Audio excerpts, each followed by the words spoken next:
I told Chalmette, I told you guys in ARABI to be on the lookout. 11 minutes, possible tornado arriving in Upper St. Bernard. Okay, we have reports now, windows possibly blown out in Gretna. So we have possible windows blown out in Gretna. This is not confirmation, but this is what I'm getting through our emergency chat channels. Again, here's Gretna, and so that would indicate that there might be a tornado in there, or at minimum, damaging winds that are occurring. So this is a life-threatening situation. This video we're seeing, this is what the tornado looked like from Chalmette. So this is from Chalmette. Huge tornado looking back toward ARABI. A couple of the videos I saw, we could see other miniature tornadoes rotating around it. That's called a multi-vortex tornado. Very unusual to see something like that. The last time there was anything close to that was, of course, the New Orleans East tornado, the strongest tornado on record to ever hit Orleans Parish. And look at the power flashes right there, indicating that it was hitting electrical lines. Good evening, I'm Shelley Brown. We are following breaking news at this hour of 2 tornadoes that were on the ground in our area. Viewers from across the metro area have sent us videos of the tornadoes. As you can see on your screen, David Goldman sent video from near Timberlane in Gretna, and Preston Trahan saw it taking form near Chalmette. We'll have more from the worst hit areas in a moment, but first, Chief Meteorologist David Bernard joins us now with a closer look at what came through those areas. David. The first thing I'm going to do right now is look at our rotation tracker, and this is not going to be exactly right, but it's probably a reasonable estimate based on the ground truth that we have as far as the damage goes. So this tornado, when I came on the air, remember, it was near Lafitte and Crown Point. It was right over the northern edge of Lake Salvador and moving to the northeast. And we said, look out, Estelle. It was likely on the ground there. We know it was on the ground with the damage, albeit not as bad in Jefferson Parish as what happened in Orleans and St. Bernard, has moved through Jefferson Parish on the west bank and all the way through ARABI with a good, strong rotation track there near Lake Forest in the east. Yeah, I've been speaking a little bit with David. David, are you a resident out here? Yes, sir. I've been living down here since 1967, and I've been here for a pretty long time. Yeah. But I have never seen anything like this come through here. Maybe one tornado about 15 years ago. And this is your car. This is your car, correct? Yes, sir. This is Marina Road, and I understand they are searching for a little boy. Well, this video right here is from Marina Road. This is off of Paris Road in Chalmette. This is on the road that takes you to the Big Green Bridge. And so that's where this video was taken to give you a different perspective. So not that far away, it's in Chalmette, and this tornado happened in ARABI. But you were talking about a missing person. We were live with Caitlin Rust in ARABI a short time ago, and we could hear this man in the background screaming, and she thought he was searching for an animal, possibly a dog. But we understand that she has confirmed that the man is looking for a little boy in the Benjamin area. So we're going to work to get more details on that, and hopefully that little boy is safe. I think a lot of people are in shock at this point, kind of walking around just assessing the damage. Their own houses, many of them, in some cases, gone. The damage is so widespread. We're seeing it from blocks and blocks and blocks. In fact, I just told you, man, I've walked multiple blocks here. We're here at Patricia and Benjamin at this point. And, I mean, you can see this is a house right here behind us that's gone.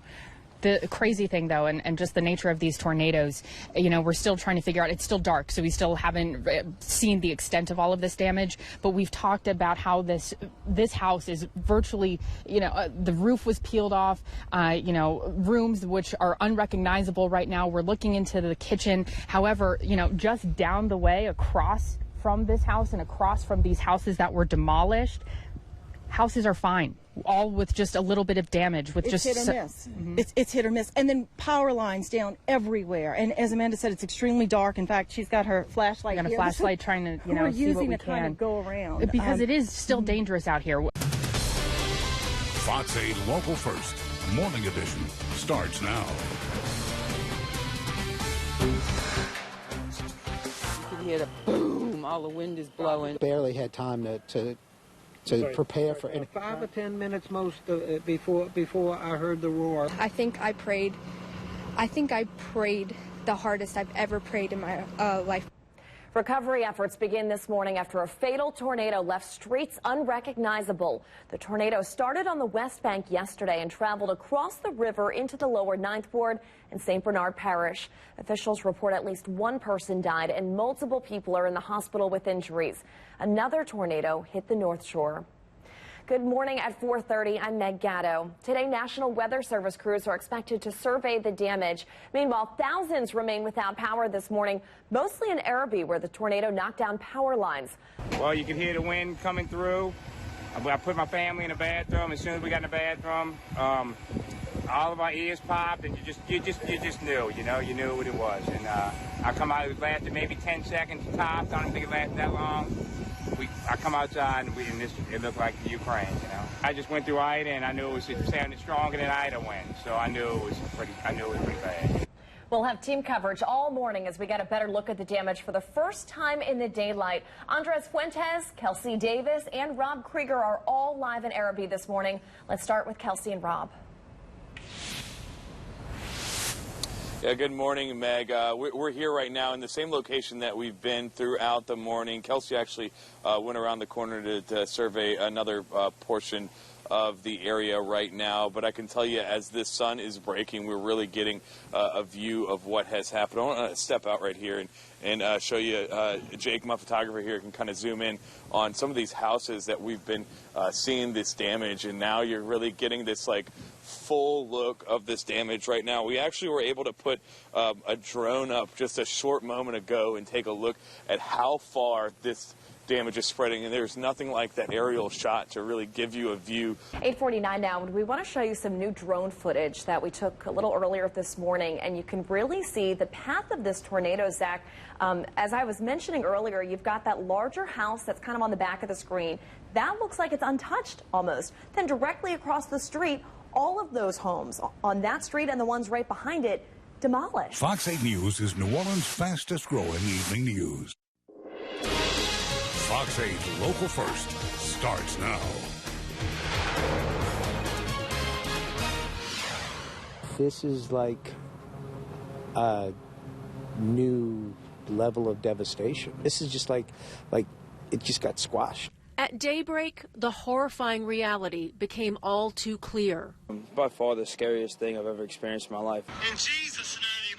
All from a fast-moving EF3 tornado that tore at least a 2-mile path through parts of New Orleans and ARABI. It's a horrifying scene, a very unfortunate situation. My family is very thankful that God chose to save us and protect us. With one person dead, those whose lives have been turned upside down shudder to think what could have happened to them. But it's a blessing. I promise you it's a blessing to still be here today. Could have been worse. Good evening, I'm Kim Holden. And I'm Liz Reyes. While the hardest hit neighborhoods are in ARABI, that tornado left a trail of damage across 2 parishes. Yeah, the path spans between 16 and 20 miles with neighbors from Gretna to New Orleans East documenting the tornado's path even as it moved over the water and across the Mississippi River. While tornadoes of this magnitude are rare for our area, the task of rebuilding after a natural disaster is all too familiar for many families and neighbors in our area. We are hearing new stories of survival as people in the violent storm's path race to protect their children and loved ones as their homes were ripped apart around them. Natasha Robin begins our team coverage. This is like a new level of devastation. Debris everywhere, trees decorated with insulation from homes destroyed when a tornado ripped through ARABI. It's as bad as it gets. Look, you're looking at this house right here. I don't know if you can save that house. It's been utterly, it's still standing, but half of it's destroyed. You got a guy sitting here in the window. He's sitting there with the roof is off. And he's sitting there probably looking at his life going, oh, my God, what happened? We were there, and it was the sound, and he was like, get down, get down. Many said they heard it coming, but it was fast, and they had little time to react.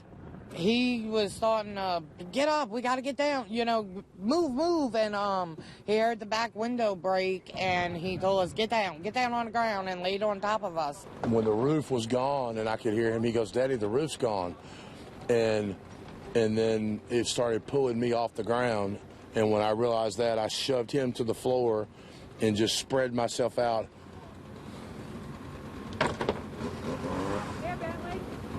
Because I was afraid that it would pull him out around me. Neighbors jumped into action.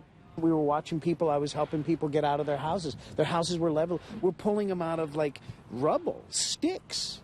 After an emotional night, they woke up to a mess. Power lines snapped, vehicles damaged, and the area littered with debris. Both cars, the house, in a matter of 2.5 seconds. Now they rebuild, but the recovery process will not be easy. I got a lot of friends that build back here. I build back here. We've renovated this area for the last 5 years, and it's come a long way. I don't know how this is going to affect us. It was a massive effort in such a close-knit community, Robin. You know, neighbors were rescuing neighbors last night, and then today they came out and they helped each other rebuild. Yeah, a lot of neighbors helping neighbors and friends coming over to help friends, too. A lot of people staying with friends. It's a close-knit community, as you know, Natasha. And even though a lot of people are pitching in to help each other out, they still need some outside help. And with that in mind, Governor John Bell Edwards and a host of other officials have been touring this area today, trying to determine whether or not there's going to be a federal disaster declaration. There are a lot of thresholds that need to be met for that declaration to be hit. And at this point, it is not clear whether or not those thresholds will be met.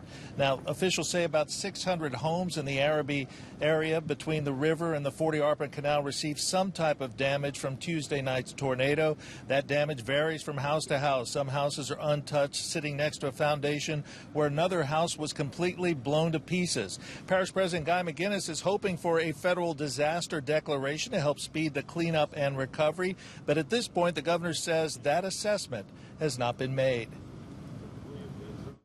To ask the federal government, FEMA, for public assistance, we have to have $7.6 million to public infrastructure. Quite frankly, we've looked around. I don't think we're going to meet that. And then there is no objective formula that tells you when you qualify or don't qualify for individual assistance. So we're going to collect all the information. We do have FEMA with us here on this trip. They're embedded with us. I've already talked to the FEMA administrator. We're going to give them all of the damage information, let them know all the low to moderate income homeowners and renters that have suffered damage to where they were living, and detail all the other elements of damage and see what we can qualify for. But we're not waiting for that in order to start helping. The parish president appreciates that help. They don't want the outpouring to get in the way of the recovery. However, they are asking that if you do want to contribute relief supplies, or a lot of people bringing in meals. Brennan's restaurant brought in meals today. They would like that to be coordinated through the parish president's office, because they really aren't letting in a whole lot of outsiders here, because there's so much work to do. Yeah, and you know, Rob, last night, just after this happened, we saw so many law enforcement agencies from outside of this jurisdiction. Jefferson Parish came in. We saw New Orleans here, New Orleans EMS also here. It was just amazing when you look at the resources that came in from outside of St. Bernard. And then today, the National Guard, we saw them. We saw the Red Cross. I mean, there's a lot of people who stepped in to help, including the community themselves. And like the governor said, it's kind of a lot easier to do that when you have a somewhat confined area. As bad as it is, at least it's a smaller area. It's not like we saw for Hurricane Ida, with just whole parishes devastated. You can concentrate assistance in an area like this, and that's exactly what's going on here today. So for Natasha Robin, I'm Rob Manson, reporting live from ARABI, where the recovery effort continues this evening. All right, thank you, guys. Well, we are learning more about the young man who was killed last night. Connor Lambert was 25 years old. He was a Chalmette High School grad and a National Merit finalist. He went on to college at the University of Louisiana at Lafayette, where he graduated with an engineering degree. Rob Krieger spoke with Lambert's friends. On Benjamin Street, widespread devastation. Homes leveled, roofs ripped apart, entire portions of walls devoured by the tornado. People were inside these homes, living their lives, eating dinner, taking care of their children, when the storm did its worst. We were in the underneath the stairwell hiding. It hit so fast, man. We were there not even for a minute before it hit. The house started rattling. I mean, the sound was amazing. I mean, you couldn't hear a thing.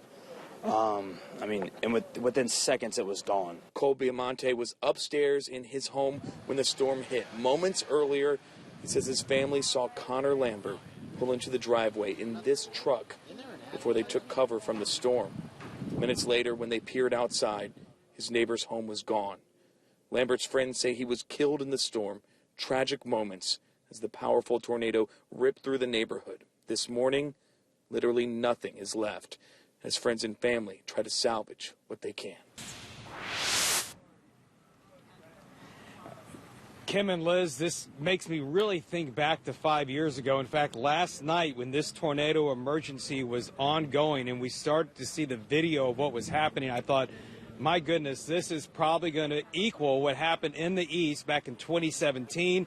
And today, when we look around, that's been confirmed. My first observation last night was that this was definitely going to be EF2 damage. And today it was confirmed that it was an EF3 in ARABI. We have not put a wind speed on it. But again, that rating would be somewhere around 135 to 165 mile per hour winds. That would be a Category 4, low in Category 5 on the Hurricane Saffir-Simpson wind scale, just to give you some perspective. But as we talked about all day long, Bruce and Zach, during our coverage, when you look at the damage, it is sporadic. And one of the things we noticed with the video last night is I could see, as the tornado was forming, I could see what looked like another smaller funnel extending from the larger funnel. And that told me this is a multiple vortex tornado, and what we've learned in years of research is those are the tornadoes that typically do the worst damage, because the winds in some of those individual spinning elements, those individual miniature vortices, can be as much as 100 miles per hour greater than what's rotating around the large funnel itself. And it didn't take long for this damage to occur. This came through ARABI in about 30 to 60 seconds, and it was gone. We see a lot of roof damage. We see a lot of windows blown out. And, of course, in some parts of the neighborhood, the homes have been completely compromised, whereas across the street you see very little damage. Again, indicative that some homes, they got hit by those really strong spinners, and some of them, they just got lucky and they happened to just miss it. Again, it looks like EF3 damage on the ground here in ARABI. The National Weather Service will give it a specific wind speed probably tomorrow when they put out more details on their survey. Let's go over now to meteorologist Bruce Katz, who has a much improved Weather Authority forecast. Bruce, it was quite a night. It was quite a night, David. And again, taking a look back at the history of this thing, I mean, nearly 24 tornadoes, 36 wind damages, as well as hail, and you can see just all over south central part of the country. Now, of course, as we fly in, we had the waterspout that moved in just east of Mandeville / tornado. Some wood areas maybe had some trees down, no big deal. But of course, the one we were following is the one that damaged Gretna, damaged areas of Algiers, and then ARABI, and then farther north, moving into areas of New Orleans East. And look at the rotation track on Viper, as you can see. Strong rotation from Lake Salvador all the way through Gretna, MURROW, and then we moved into the ARABI area, and then New Orleans East. As we take a look at the actual radar in motion, 6:30, 7 o'clock, all this started coming together. A little hook on the Lake Salvador storm, another hook on the Mandeville storm, and as we put it into motion, you'll notice that hook continued with a vortex developing, moving over the Mississippi River, the one in Mandeville moving north, and then, of course, we saw the devastation after that. So as we move on, this is equivalent, as David mentioned, EF3 confirmed over ARABI, wind speeds 136 to 165, a Category 5 hurricane wind is 157 or greater. So as you can see, this was a microclimate condition where a hurricane is widespread over a large area of real estate. When you get a microstorm like a tornado, all that energy is centered in one place, and you can see the devastation that it certainly caused. And we're going to get more details on the actual wind speed. But nevertheless, I mean, Kim and Liz, this was an incredible tornado this far south. And as you can see with those wind speeds, the damage is certainly verified on the ground. Back to you. Thanks, Bruce. The pictures of the damage in ARABI just overwhelming. And for those who survived its power, it's a moment they will never forget. We'll have more on how they are now picking up the pieces coming up.